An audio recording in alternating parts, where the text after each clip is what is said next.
है। उमर साहब बहुत बहुत शुक्रिया आपका। आपका भी बहुत बहुत शुक्रिया। उमर साहब मुझे बताइएगा कि कहाँ रहते हैं आप और अपनी जर्नी के बारे में थोड़ा बताइए। बिल्कुल, मैं श्रीनगर में ही रहता हूँ। जिस एरिया में मैं रहता हूँ उसका नाम मजमुंड है। मजमुंड एरिया में मैं रहता हूँ। अभी मैं बीपीए कर रहा हूँ कश्मीर यूनिवर्सिटी में, बैचलर्स ऑफ परफॉर्मिंग आर्ट कर रहा हूँ इंडियन क्लासिकल संतूर में।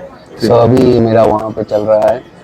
तो अगर हम म्यूजिक की बात करेंगे तो म्यूजिक का जो माहौल था वो मेरे घर में ही था। मेरे पापा म्यूजिशियन थे। अच्छा। तो मैं भी बहुत छोटा था, तो जब पापा के फ्रेंड्स आते थे मेरे घर में, मैं 8th 9th में पढ़ता था, घर में आते थे म्यूजिशियन लोग, तो उनको देख देख के मैं पाला बड़ा हूँ। इनसे मैं पैसे लेता था जब वो आते थे हमारे घर में। तो एक दिन क्या हुआ, अचानक से एक म्यूजिशियन आया था मेरे घर में। पापा उनको जाना था कहीं प्रोग्राम के लिए, तो मैं जब स्कूल से आया तो मैंने देखा वहाँ पे वो संतूर बजा रहे थे। अच्छा। तो वो संतूर जो यहाँ पे हमारे कश्मीरी सूफियाना मौसीकी में जिसका इस्तेमाल होता है, तो जब मैं अंदर गया तो मैंने एक नया इंस्ट्रूमेंट देखा। बाकी इंस्ट्रूमेंट एक नई आवाज आपने सुनी। नई आवाज मैंने सुनी। तो बाकी इंस्ट्रूमेंट तो सुनते थे जैसे कि रबाब, सारंगी, मटका, वो तो आम सी चीज है। बिल्कुल बिल्कुल। तो उस आवाज ने आपके दिल पे दस्तक दिया, छू लिया जैसे उस आवाज ने मुझे। तो वो जो आर्टिस्ट था उसने हमारे घर में संतूर रखा, तो मैंने पापा को बोला कि हमें भी ऐसा चाहिए। तो पापा ने बोला कि ठीक है, पहले आप पढ़ाई कर लो तो बाद में मिलेगा ये। तो पापा को भी रहा ये दिमाग में, उसने भी सोचा, उसने ले आया। पहले संतूर जो था उसने वो घर पे ही बनाया, तो मैं उस पर फिर रियाज करता रहा। फिर एक दिन क्या हुआ, जुबिन का कंसर्ट हुआ था यहाँ पे, तो उन्होंने मेरे को कॉल की कि आप आ जाओ संतूर प्ले करने के लिए। तो वो मेरा लाइफ का पहला कंसर्ट था जो यहाँ पे जुबिन का हुआ था। तो उसके बाद मेरी जो जर्नी है, बहुत सारी जगहों पे मैं गया। जैसे कि परसों मेरा एक शो था सिंगापुर में था हम, और मेरे साथ भी और 2-3 बंदे थे। रबा पे था एक, वहाँ पे एक जो हमारा एग्जीबिशन एक लगी थी वहाँ पे आर्ट की। तो वहाँ पे हमारा जो कल्चर है, यहाँ की जो कैलीग्राफी आर्टिस्ट है, मैं था म्यूजिक जो हमारा कश्मीरी फोक म्यूजिक है, तो वो वहाँ पे उनको दिखाना था। और बाकी बहुत सारे नेशनल लेवल पे मैंने कंसर्ट्स किए। जैसे कि मतलब मुंबई गया मैं, वहाँ पे कविता सर जी है जिसने जो बॉलीवुड में गाती है, तो उसके साथ मैंने वर्क किया। उमर साहब मैं चाहूंगा कि बात तो कंटिन्यू रहेगी, थोड़ा हमारे नाजरीन को आप सुनाइएगा। मैं सुनाऊंगा। आपको पता ही होगा वो चलो हमारो से वही सॉन्ग एक, मैं इस पे जरूर करूंगा।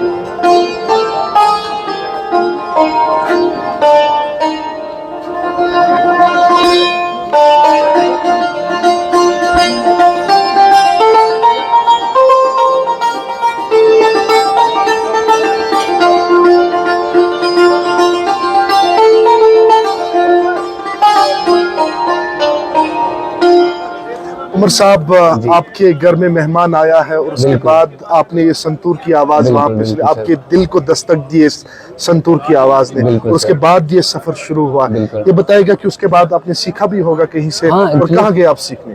बिल्कुल, मैंने पहले ही बोला मेरे पापा म्यूजिशियन थे, तो जो म्यूजिक का माहौल था मैंने पहले स्टार्ट में उन्हीं के पास सीखा, क्लासेस ले ली उनके। अभी मैंने क्या किया, अभी मैं कश्मीर यूनिवर्सिटी में हूँ म्यूजिक एंड फाइन आर्ट्स में, तो वहाँ पे मेरा बैचलर्स हो रहा है इंडियन क्लासिकल संतूर में। अभी वादी कश्मीर में जितने भी फंक्शंस होते हैं ये पर्शियन संतूर में वहाँ पे सुनता ही, और बहुत सारे फैन आपके हैं, सोशल मीडिया पे आपकी आवाज सुनते हैं, तो काफी जैसे आपके दिल पे वो दस्तक दिया, बहुत सारे ऐसे जो यूथ है उनके दिलों पे भी इस संतूर ने दस्तक दिया है। तो ये बताएगा कि अभी आगे क्या लाहेअमल रहेगा आपका? आगे तो मेरा रहेगा अभी थोड़ा काम भी करना है सोशल मीडिया पे, और एक अपनी इमेज बनानी है, म्यूजिक पे अपने कल्चर पे काम करना है।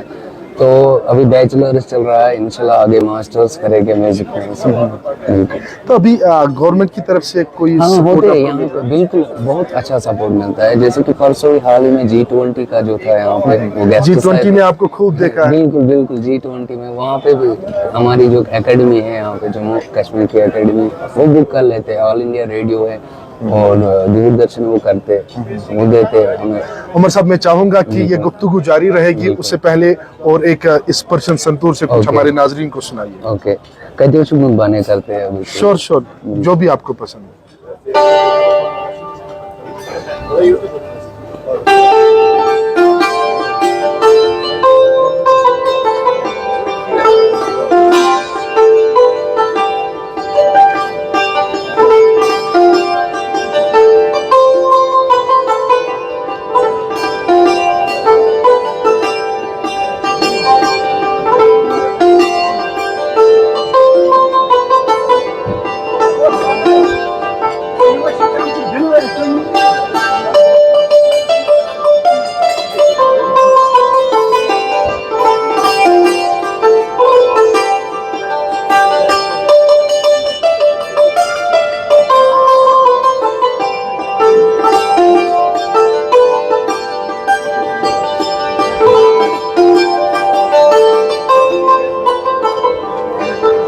उमर साहब, ये गुफ्तगू हम जारी रखेंगे। बिल्कुल सर। इससे पहले हमने रबाब देखा है, बहुत सारे ऐसे इंस्ट्रूमेंट्स हमने देखा है, लेकिन पहली बार पर्शियन संतूर हमने देखा और हाँ, सुन भी है। बिल्कुल, बिल्कुल। तो ये मुझे बताएगा कि बहुत सारे ऐसे इंस्ट्रूमेंट्स, यही क्यों आपने चुन लिया? पता है सर, मैं एक्चुअली बजाता इंडियन, जो हमारा संतूर है, इंडियन क्लासिकल संतूर, जो जिसका इस्तेमाल कश्मीरी सूफियाना मौसीकी में हो जाता था, तो मैं वो भी प्ले करता था।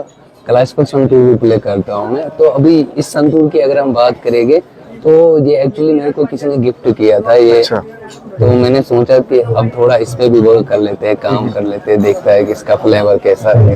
कितना मुश्किल है ये चलना? बहुत बहुत कॉम्प्लिकेटेड है, बहुत टाइम इसके लिए, पूरी जिंदगी भर इंसान एक आर्टिस्ट को सीखना पड़ता है। हर एक, अगर हम अब डॉक्टर की बात करेंगे तो उसका तो होता है 5-10 साल में जब भी होता है। तो म्यूजिक ऐसा चीज, ये समंदर है, इंसान जितना चाहे ना उतना ले सकता है अपने अंदर। अगर किसी को सीखना होगा बिल्कुल, तो क्या करना है उसको, तब जाके वो भी ये पर्शियन संतूर सीखे? देखो, संतूर सीखने के लिए पेशेंस होने चाहिए। मतलब बहुत सारे लड़के मुझे बोलते हैं, जो मुझे देखते हैं पहले बोलते हैं कि हाँ हमें सीखना है, तो फिर आता कोई नहीं है। 1 दिन आता है, 2 दिन आता है, फिर छुट्टी। मतलब शौक भी होना चाहिए इंसान को म्यूजिक का। जिसका शौक होता है वो कहीं कुछ भी कर सकता है। ज्यादातर ये पर्शियन संतूर की आवाज मैंने पहाड़ों में सुनी। बिल्कुल, पहाड़ों की आवाज काफी, उसमें मिठास भी होती है और काफी वो सुरीली होती है और दिल को छूने वाली वो आवाज होती है। मैं चाहूंगा कि आप हमारे नाजरीन को आप ये पहाड़ों की आवाज सुनाइए। बिल्कुल, जरूर जरूर।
उमर साहब, आखिर में मुझे बता दीजिएगा, आपने अपने पर्शियन संतूर भी सुनाया, आखिर में बता दीजिएगा कि अगर किसी को सुनना, मतलब ये सीखना होगा, तो क्या कुछ आप उनके लिए पैगाम देना चाहते हैं? अगर किसी को संतूर सीखना होगा, चाहे वो इंडियन हो, पर्शियन हो, कोई भी संतूर हो, म्यूजिक हो, तो उमर भाई उनके लिए हाजिर है हर हमेशा के लिए। मैं उनकी हेल्प करूंगा म्यूजिक सीखने के लिए और सिखाऊंगा। बहुत बहुत शुक्रिया उमर साहब, आपने हमें वक्त दिया। नाज़रीन, ये हमारे साथ मौजूद थे उमर साहब, और तफसीलन हमने जानने की कोशिश की और पर्शियन संतूर ये बजाते हैं और वादी कश्मीर में बहुत ज़्यादा मकबूल है, सोशल मीडिया पे काफ़ी ज़्यादा मकबूल है। उमर मजीद के नाम से इसको पूरी कश्मीर जानती है। और जो भी फंक्शन वादी कश्मीर में होती, चाहे गवर्नमेंट फंक्शन हो या प्राइवेट फंक्शन हो, ये पर्शियन संतूर आप हर एक जगह पे सुनेंगे। कैमरामैन शाकिर मलिक के साथ मैं आकिब डार, JK न्यूज़ पॉइंट, श्रीनगर।